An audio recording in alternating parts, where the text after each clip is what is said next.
வச்சிருக்கோம். எத்தனை ரூம் இருக்குது இந்த வீட்டுக்குள்ள? புருஷன் பொண்டாட்டி தேடுறதுக்கே 3 மணி நேரம் ஆகுதியா? சமயக்கட்டுல இருந்து ஒருத்த வரவானாம ஒரு வாட்டி பெல் அடிச்ச பார்த்தாலே சும்மா போய் அடிச்சுட்டே இருக்கிற. யாரையா நீ? பூபதி ஐயாவை பார்க்கணும். பூபதி ஐயா தானே? அவர் தான் என்கிட்ட முதலாளியா வேலை பாக்குறாரு. என்ன வேணும்? வணக்கம்.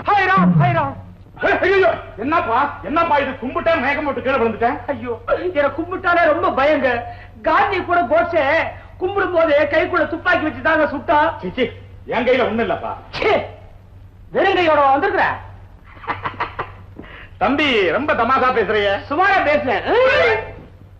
ஆமா, இது என்ன குள்ளா? ஒரு பக்கம் கேள்விக்குறி, ஒரு பக்கம் ஆச்சரியக்குறி. ஆறாவே முதலாளியை பார்க்க விடாம குறுக்க நந்தி மாதிரி நிக்கிறானே அப்படின்னு உனக்காக போட்ட குறி கேள்விக்குறி. இவன் ஆறாவே அன்னக்காவடி மாதிரி இருந்துகிட்டு எங்க முதலாளியை பார்க்க வந்திருக்கிறான்னு எனக்காக போட்ட குறி ஆச்சரியக்குறி. யார் யா நீ? நான் அநாத விடுதியிலிருந்து வர்றேன். அநாத ஏதியா? அப்பா அம்மா இல்லாம புள்ள பிறக்குமா? இதுக்கு ஒரு விடுதி, அங்கிருந்து வேற வர்றியா? மெனக்கட்ட ஐயாவை பார்க்கணும்னு.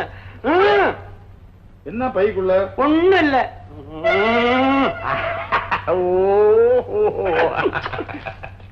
ஒரு ரூபா. 1 ரூபாயா? இந்த அப்படி என்ன 75 பைசா? 4 நாக்கு மேல நான் வாங்குறது இல்ல. நீ ஐயாவை பாப்ப. அப்ப நான் போய் நீங்க சொன்னபடியே செஞ்சேன். ஐயா, நம்மள பாக்குறதுக்கு யாரோ வந்திருக்கிறாங்க. யாராவது வந்தா அவங்க பேரு, ஊரு, வந்த விஷயம் எல்லாத்தையும் விவரமா கேட்டுக்கிட்டு வந்து சொல்லணும்னு உனக்கு எத்தனை முறை சொல்லி இருக்கேன். யாருன்னு கேக்குறதுக்கு தாங்க கையை நீட்டின கையில வச்சு அழிச்சு விட்டாங்க. வேற வழி இல்ல. அனுப்பிட்டுங்களா?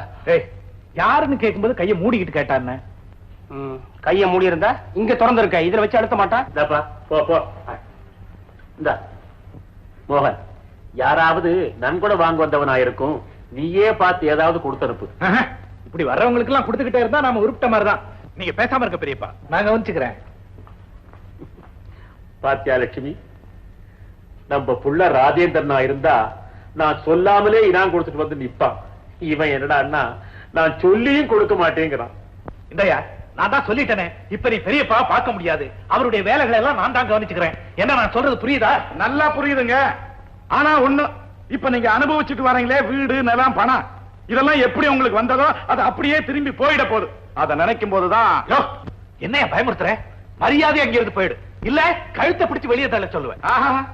அந்த சிரமம் எல்லாம் உங்களுக்கு வேண்டாங்க, நானே போயிடுறேன்.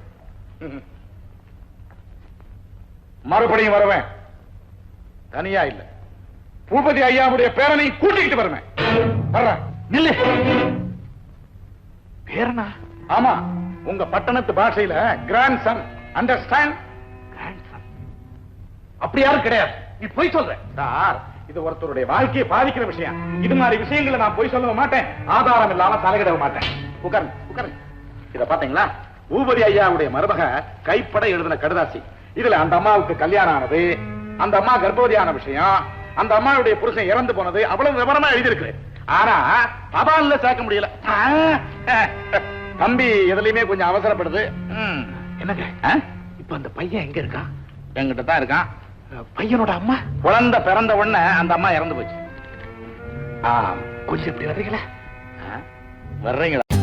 For more updates, like, comment, subscribe to our channel.